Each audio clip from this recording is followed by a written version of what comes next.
And now for our next news special report. And now in our special report, we're peeling back the curtain on a story so explosive it could shake the foundations of the White House itself. Imagine, if you will, a top White House official caught red-handed revealing the unthinkable. Yes, we're talking about the potential benching of none other than Vice President Kamala Harris and whispers of President Biden's mental fitness or the lack thereof. This isn't just idle gossip, it's a calculated revelation brought to light by none other than James O'Keefe himself, who went undercover as a gay man to expose the truths that lurk in the shadows of power. What you're about to hear are not just mere allegations, but candid admissions from the inner sanctum of our nation's command center. So buckle up, because this is one report you can't afford to miss, and stick around for my final thought where I'll delve into why this seismic shift matters, not just to the political elite, but to every single American watching at home tonight. Now, before we dive into this groundbreaking report, a quick word about what keeps us on the air, bringing you the hard-hitting stories you won't hear anywhere else. Just like we sift through the noise to bring you the pure truth when it comes to anti-aging, we all wish for that one solution that cuts through the clutter. Well, folks, I may have found something that comes close. It's a special type of collagen, not your run-of-the-mill store-bought product, but something that stands out for its remarkable efficiency in maintaining skin's elasticity, reducing those telltale signs of aging, and promoting a youthful glow that defies the years. This isn't just talk. Tens of thousands of satisfied users back it up with glowing reviews, and today you have the chance to join them at a whopping 53% off plus some incredible bonuses. But act fast, because supplies won't last. Head over to healthwithgary.com and secure your order now. Remember, it's not just about looking good. It's about feeling confident in the truth that we stand for. Now, in an era where the truth seems more elusive than ever, a bombshell revelation has emerged from the most unlikely of sources. Under the guise of a casual encounter, James O'Keefe, a name synonymous with undercover journalistic endeavors, has brought to light a story that could very well alter the course of American politics as we know it. O'Keefe, adorned with a disguise as a gay man that would make even the most seasoned spy envious, managed to elicit unguarded truths from a top White House official, truths that many would prefer remain buried in the labyrinth and the corridors of power. Watch.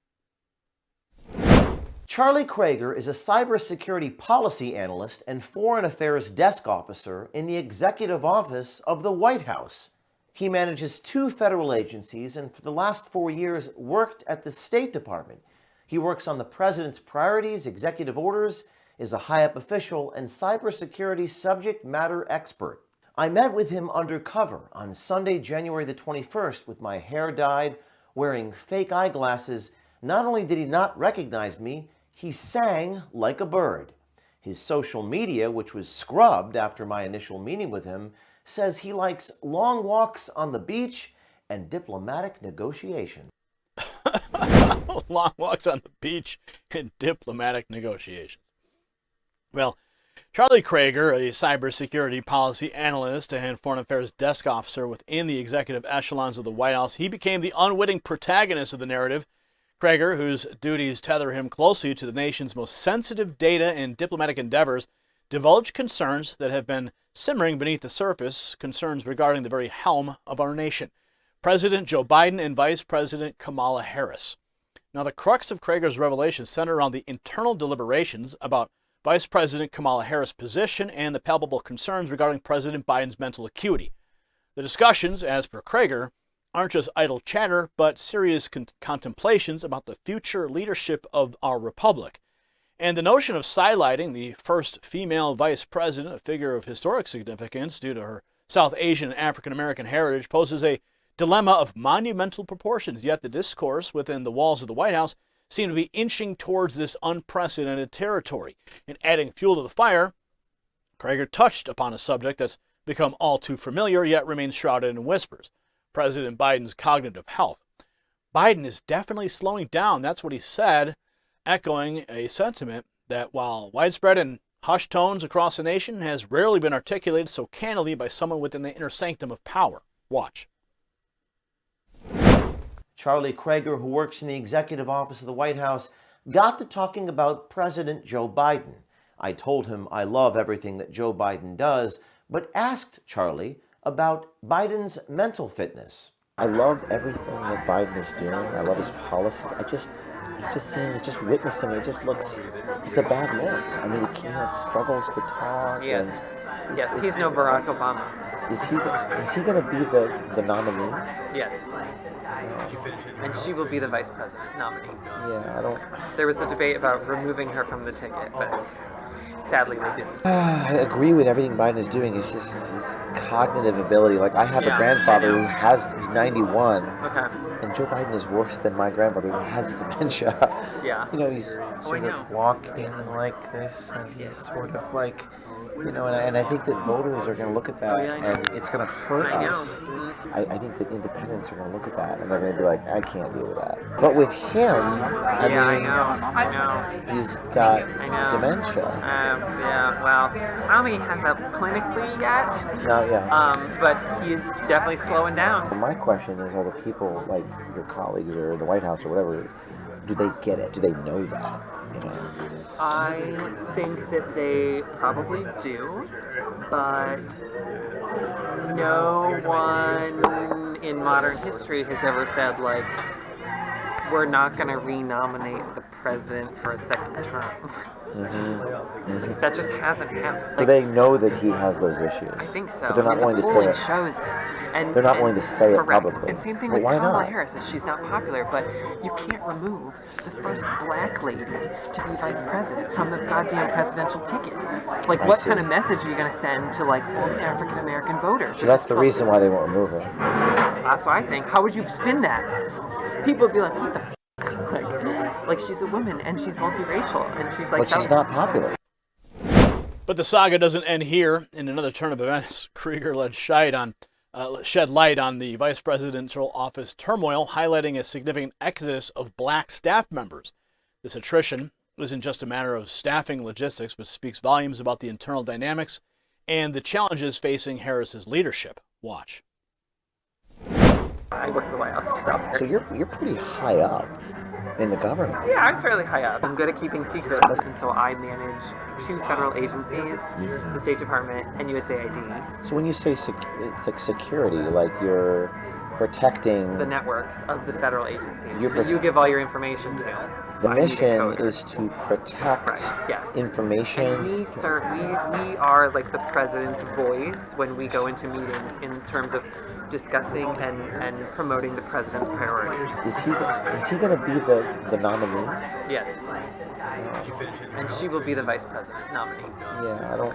There was a debate about removing her from the ticket, but sadly they didn't. She can't keep black staff. They quit on her in mass. But with him, I mean, I know. He's got dementia. Yeah, well, he's definitely slowing down. But they know that he has those issues. I think so. But they're not willing to say it. Shows it.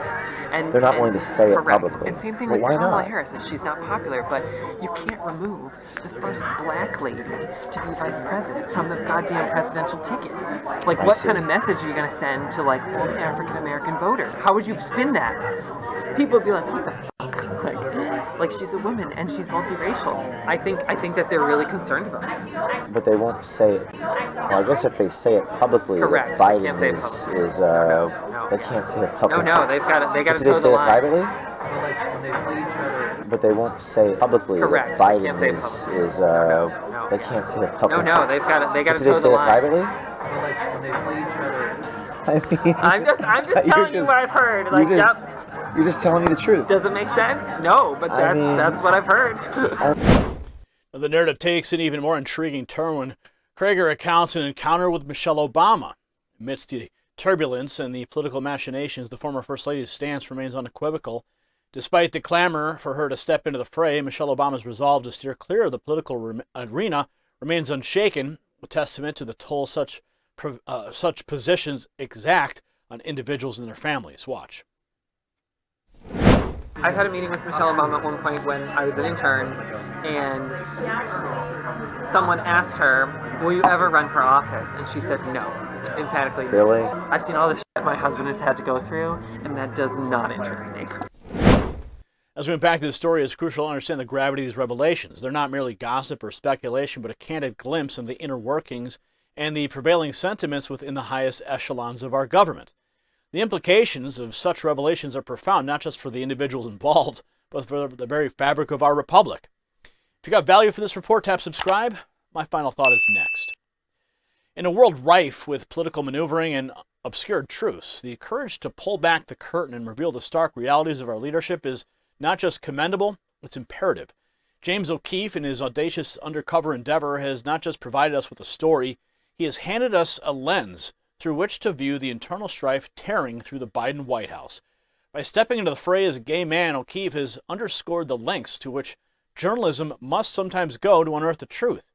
This revelation, coming at a time when a nation stands on the precipice of the 2024 election, it could very well be a harbinger of a seismic shift in the political landscape. As Joe Biden prepares to potentially face off against Donald Trump once more, the undercurrents of discontent and disarray within his administration could tip the scales. O'Keefe's revelation is not just a story of political intrigue, it's a clarion call to the American people, a signal that the time for change may be upon us.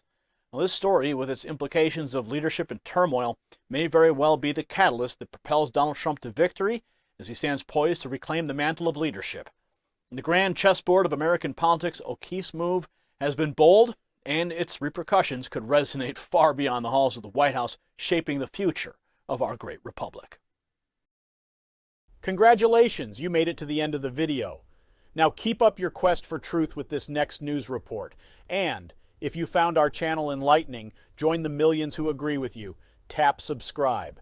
Thank you for watching the Next News Network.